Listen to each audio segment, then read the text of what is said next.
Dámy a pánové, vážení a milí sportovní přátelé, před dnešním utkáním dojde k podepsání charty Fair Play kapitánem našeho týmu. Popisem charty se náš tým zavazuje dodržovat zásady Fair Play, respektovat své soupeře a tradice českého hokeje. Pod chartou Fair Play se můžete podepsat i na stránkách www.fairhockey.cz, kde najdete k celému projektu více informací.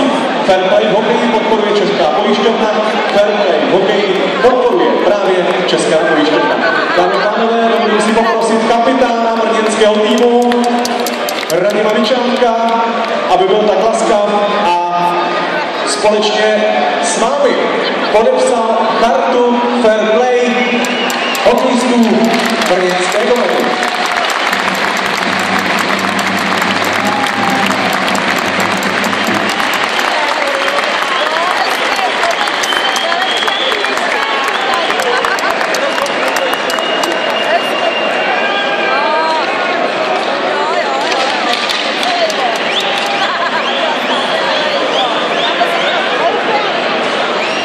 Ještě jednou hezký večer. Dámy a pánové, dnes 26. kolo. Typ sport extraligy, na straně domácí, HC Karpát, na straně hostí, HC Sparta.